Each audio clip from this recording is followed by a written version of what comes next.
हमारे चैनल से जुड़े रहने के लिए यूट्यूब पर चांद मल्टीमीडिया सब्सक्राइब करें। खुदा की लगेगा हुसैन लिखा है, हसीन लिख के भी देखो सफेद कागज पर, कसम खुदा की लगेगा हुसैन लिखा है। माशाअल्लाह, फुवारे रिमझिम बनकर, कभी रंगो वाहन का रूप धार कर, कभी तराना व जमजमा बनकर, फरहतो बख्श और निहालो खुरम अंदाज में अपनी आवाज़ का पूरा रस इश्क़ रसालत का छलकता जाम बनकर आपकी सिमातों के लबों तक पहुँचाने का काम हज़रत वसीम खुरम आबादी किया। इतना अच्छा पढ़ गए कि कई मिनट निकल गए मगर आपको पता भी नहीं चला, है कि नहीं। अगर ये कानपुर होता तो परेशानी बढ़ सकती थी। कानपुर में चूँकि वक्त लोग देखते हैं, मुशायरा शेर चाहे जितना कह दीजिए मगर वहाँ वक्त की पाबंदी होती है। कानपुर में एक बार मुशायरा हो रहा था तो एक शायर 12 कलाम पढ़ के बोला 1 गिलास पानी दो, तो मजमे से आवाज़ आई ख़बरदार इसको पानी मत देना वरना पानी पी लिया तो फिर ये 12 कलाम पढ़ेगा। समझ रहे हैं? तो कभी कभी ये नौबत आ जाती है, लेकिन वसीम भाई ने अपने गांव में रहने का हक अदा कर दिया। वाकई बहुत अच्छा पढ़ रहे थे। ये तो शुक्र है कि इस वक्त 2018 में ये नबी की नात पढ़ रहे हैं। अगर 1500 ईस्वी में नात पढ़ते तो शाहजहां ने ताजमहल बनवाने वालों का हाथ कटवा दिया था। इनकी आवाज़ इतनी अच्छी थी कि इनका गला कटवा देता। नहीं, सही बोल रहा हूँ, ऐसा हो सकता था, लेकिन वाकई बहुत अच्छा पढ़ा अल्हम्दुलिल्लाह। नन्ही सी उम्र है मगर जब पढ़ रहे थे तो ऐसा लग रहा था कि मुस्तफ़ा के शहर में है और हम गुंबद खजरा के छाँव में बैठे हैं। नबी की नात ऐसे ही सुननी चाहिए। आप यहाँ जो बैठे हैं, गर्मी का एहसास हो रहा है आपको, हो रहा है, पसीने निकल रहे हैं आपको, मगर आप परेशान मत होना मेरे भाई। यही वो जगह है जहां के बारे में लखनऊ का एक शायर कहता है, जहां पे जिक्र रिसालत माब होती है। अगर आप बोलेंगे तो हमारा शेर पढ़ने का वजन थोड़ा और ज्यादा हो जाएगा। जरा से एक बार बोलते हैं सुभान अल्लाह। जहां पे जिक्र रिसालत माब होता है वहां पे सांस भी लेना सवाब होता है। वहां पे जिक्र रिसालत माब होता है, वहां पे सांस भी लेना सवाब होता है। और दूसरे शायर ने लपक के कह दिया उन लोगों के लिए जो मिलाद शरीफ में बैठते हैं, जो गुलाम रसूल होता है वो बड़े बावसूल होता है, उनके जलसे में बैठने वाले सभी बागे जन्नत का फूल होता है। इसलिए आप इसी अंदाज में बैठे हैं अल्हम्दुलिल्लाह। मुझे बड़ा अच्छा लग रहा है। बस थोड़ी कभी कभी लब को हरकत दे दीजिएगा तो बरकत आ जाएगी। वक्त बहुत ज़्यादा होता जा रहा है। खतीब अहले सुन्नत नाशिर मसलक आला हजरत मुबल्लिग हक़ व सदाकत हजरतुल अल्लामा मुफ्ती आरिफ साहब किबला मिसबाही दामत बरकात मुलालिया की जलवागरी हो गई है। शायर आज़म हिंद हजरत शाद ज़फ़र फतहपुरी कब से इंतज़ार कर रहे हैं कि वो वक्त कब आएगा जब हम माइक के हवाले होंगे। आप भी इनको देख कर इंतज़ार कर रहे हैं कि वो घड़ी कब आएगी जो मुल्क के मुशायरों को आबाद किया हुआ है आज हमारी समातों के दस्तरखान पे आएगा। मगर घबराइए मत, वक्त का इंतजार कीजिए। क्यों? क्योंकि आतिशे हिजर फिराक के लपकते हुए शोले जितनी तेज होती है मिलने का मजा उतना ही अच्छा होता है। समझ रहे? बस थोड़ा इंतजार कीजिए आप। 4 मिसरा हम पढ़ना चाहते हैं, सुनेंगे आप? सुनेंगे आप? वाकई सुनेंगे? तो एक बार सुभान अल्लाह सुना दीजिए। हम घाटे का सौदा कभी नहीं करते, हम हुसैन की तारीफ कर रहे हैं, आप खुदा की तारीफ कर दीजिए जरा जोर से जोर से जोर से। हाँ, इधर की आवाज। ये तो बच्चे हैं, बहुत अच्छे बच्चे हैं।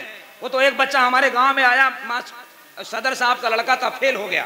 तो सदर साहब ने कहा बेटा तू पास हुआ? कहा खजांची का बेटा फेल। कहा तू पास हुआ कि नहीं? कहा सिक्योरिटी का बेटा फेल। कहा अबे तू पास हुआ? कहा मुखिया का बेटा फेल। कहा तू पास हुआ कि नहीं? कहा मुख्यमंत्री का बेटा फेल। कहा तू पास हुआ कि नहीं? कहा तो आप कौन सा प्रधानमंत्री है जो आपका बेटा पास हो जाएगा? ये 2-4 बच्चे हैं जो बेचारे इज्जत बचाए हैं। लेकिन अगर बड़े लोग ये सोचकर बोलेंगे कि हम बड़े हैं तो बड़े होकर भी उस बड़ा का नाम ले रहे हैं तो यकीनन आप बड़े हो जाएंगे। बस 4 मिसरा सुन ले, 4 मिसरा समझ में आएगा तो सुभान अल्लाह कहिएगा, नहीं समझ में आएगा तो आओ जोर से कहिएगा, ताकि हमको पता चल जाए कि आपको एकदम समझ में नहीं आ रहा है। ठीक है ना? हाँ, जरा सा एक बार बोल दे हाथ उठाकर सुभान अल्लाह। हाथ उठा के बोलिएगा ऊपर, वरना एक जलसे में भी गए थे हम पटना इलाके में, हमने कहा हाथ उठा के बोलिए सुभान अल्लाह, तो बगल वाले का जबड़ा फाड़ दिया। हमने कहा भाई साहब आपने ऐसा काहे किया? कहा बहुत शुक्रिया आपका अनाउंसर साहब, 15 साल से जमीन का लफड़ा चल रहा था, कहीं हले नहीं हो रहा था, आज मौका मिला ऊपर देने के बजाय हम दे दिए। तो ये मत कीजिएगा, ऊपर हाथ उठाइए, मुकद्दर बुलंद हो जाएगा। एक बार जरा लहरा के बोले या रसूल अल्लाह। हाँ बस इसी तरह सुनिए हजरात, सिर्फ 4 मिसरा मैं देखना चाहता हूं कि शहीद आजम मनाने वाले फैजान हुसैन कमेटी कितने अक्लमंद और होशियार हैं, इश्क वाले हैं। सुनिएगा, इश्क व वफा खुलूस की तस्वीर है हुसैन। बहुत बड़े बड़े भाई साहब, थोड़ा सा इधर ध्यान दे दीजिए, हाँ आपकी मोहब्बत मिल जाए। वैसे हम हमेशा कहेंगे कि जिक्र शाहे उमम कीजिए, खुद को यूं मोहतरम कीजिए, मसलहत का जमाना है, बात कम से कम कीजिए। हाँ, इश्क व वफा खुलूस की तस्वीर है हुसैन, सब्रो रिजा वकार की तकवीर है हुसैन। आपको अच्छा लग रहा है? क्यों अच्छा नहीं लगेगा? हुसैन की हम तारीफ कर रहे हैं। हुसैन के तारीफ करने में तो फरिश्तों को भी अच्छा लगता है, हम तो इंसान हैं। इश्क व वफा खुलूस की तस्वीर है हुसैन, सब्रो रिजा वकार की तौकीर है हुसैन। बोले उमर के हो गया मैं मुस्तनद गुलाम, हाथों में मेरे देखिए, बोले उमर के हो गया मैं मुस्तनद गुलाम, हाथों में मेरी आपकी तहरीर है हुसैन। बोले उमर के हो गया मैं मुस्तनद गुलाम, हाथों में मेरी आपकी तहरीर है हुसैन। ये मेरे बड़े भाई साहब हैं जो मुझको बहुत मोहब्बत करते हैं, धीरे से 10 रुपया टिका के चले गए। अल्लाह इनको सलामत रखे। हम लोगों को जो मिलता है हम लोग ले लेते हैं, वरना कभी कभी ट्रेन में बड़ी परेशानी होती है। शाद भाई से पूछिएगा, आजकल भिखारी भी स्टैंडर्ड हो गया है। जब तक 10 रुपया नहीं दीजिए हिलता नहीं है। सही बोल रहा हूँ, 10 रुपया नहीं दीजिएगा हिलेगा भी नहीं। वो तो मेरे पास एक आदमी आया था भिखारी, और बड़ा रेलगाड़ी के सफर में एक भिखारी भी चढ़ा, सब किसी से मांगता, वो पास मेरे आ गया। धीरे से उसने कहा कि 20 रुपया दीजिए। धीरे से उसने कहा कि मुझ पे करम कीजिए, खाना जाके खा सकूं, बस 20 रुपया दीजिए। इत्तफाकन मैं वहां उस वक्त खाली जेब था। धीरे से मैंने कहा कि माफ कर दो, तुम जरा माफ कर दो। सुनते ही वो इस कदर झल्ला गया, बड़बड़ाता हुआ वो पास मेरे आ गया। कहा माफ करते करते तो बर्बाद होकर रह गया, ठीक से मैं जोड़ दूं तो लाखों का घाटा हुआ। फिर धीरे से उसने कहा मियां कुछ करम कीजिए, 20 रुपया नहीं है तो 2 रुपया दीजिए। मैं वहां मजबूर था, इनकार ही करता रहा। तंग आकर वो भिखारी जोर से कहने लगा, 2 रुपया भी नहीं है आपके जब हाथ में, आइए फिर भीख मांगे दोनों मिलके साथ में। ये सब परेशानी होती है, इसलिए आप बस रिलैक्स रहिए। हम बहुत अच्छे शायर के बाद बहुत बड़े शायर तक पहुंचाना चाहते हैं, मगर बीच में एक ऐसे अजीम शख्सियत तशरीफ रखते हैं जिनके दामन से अगर आप जुड़ जाएंगे तो इश्क़े हुसैन का सहारा अता कर देंगे। जिनके दामन से लग जाएंगे तो मोहब्बत रसूल की रानाइयों के समंदर दिखला देंगे। जिनके दामन से अगर आप जुड़ जाएंगे तो आपकी आंखों के स्क्रीन के पर्दे पर इश्क़े हुसैन का मोहर लगा देंगे।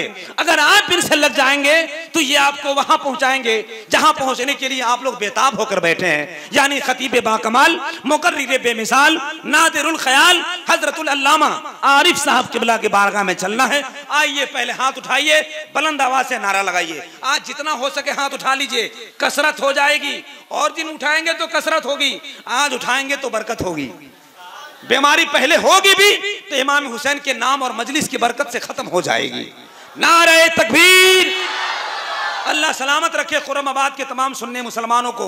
आपने बहुत अच्छा नारा लगाया है, थोड़ा सा साउंड और बढ़ा दीजिए। नारे तकबीर, नारे रिसालत, मसलके आला हजरत, जश्ने दस्तारे हिफ्ज़े कुरान, मदरसा अहले सुन्नत गरीब नवाज। बस हजरत से गुजारिश करेंगे, जब से मुझको आपके दर की गदाई मिल गई, लग रहा है जिंदगी भर की कमाई मिल गई। मुझको करते हैं अमीर शहर भी झुककर सलाम, जब से तैबा के खजूरों की चटाई मिल गई।